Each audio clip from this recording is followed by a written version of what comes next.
There weren't a lot of people to talk to about what we had gone through, or to even tell people what was going on in our home.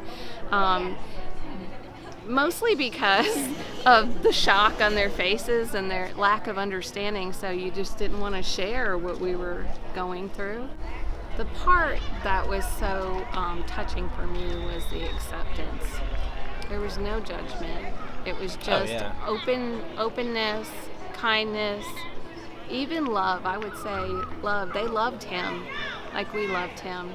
And for me, for him to be there and know that they're caring for him and providing for him the same way that I could. Now, they couldn't be his mom, right? But they were giving him what he needed. I knew that. Time he spent at camp. And so the biggest things that we noticed was that he's building bonds with his sister again, because those were greatly damaged before he came to camp. And so they were able to spend time together. And the thing that I thought was really incredible was the fact that his sister was actually asking him to do the things. It's nothing that we put upon her saying, hey, you need to do this with your brother. So she was able to open up to him, which has taken some time.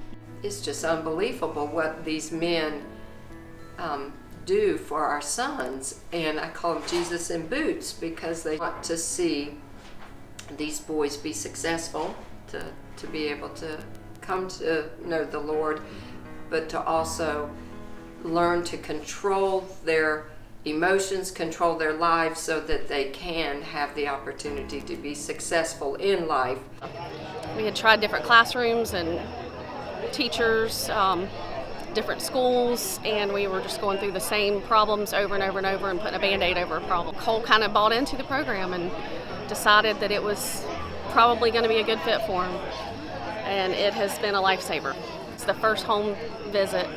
Cole was a different kid. I actually had moved him upstairs when he went to camp. He'd been asking to move upstairs, and I moved him because I was so tired of seeing his room. It was a disaster. I went upstairs that Tuesday night after he'd gone back to camp, and I saw that he'd made up his bed and his room was clean, and I just broke down and cried. I was overwhelmed with how the chiefs and everybody at camp, even the wives of the workers and even their children, the overwhelming love for these boys. Of course, we know that they're all troubled and dealing with things, and they all come from different walks of life. And you saw this place where the investment, to me, was just overwhelming. And I think about the chiefs that are down trail with these boys, and from minute to minute, they don't know what's going to happen. They don't know what kind of acting out is going to happen, and just still that commitment to invest in each one of these boys' lives, and that was the biggest impact for me. And also, it's not their job, it's their life. Fair Play was a blessing, and is a blessing, because it takes the emotions out of the situation. And what I mean by that, you get families, or in our case, our family, the stress of a troubled child. Your parent, the only way you know how, you're giving it your all, and it's not working. And it's great to have a place like Fair Play where they can love your child like you love them, but minus the emotion of an uncle or an aunt or a mom or a dad. I wanted our child to go somewhere where they were shown Christ's love, but also where he could go get some help. And at Fair Play, they love them like their own, but they take the emotion out of it as a family unit. In all honesty, this place has done miracles for him.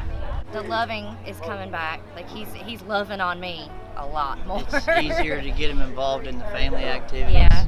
He's opening up. And his attitude has changed dramatically. He's willing to help when not even asked.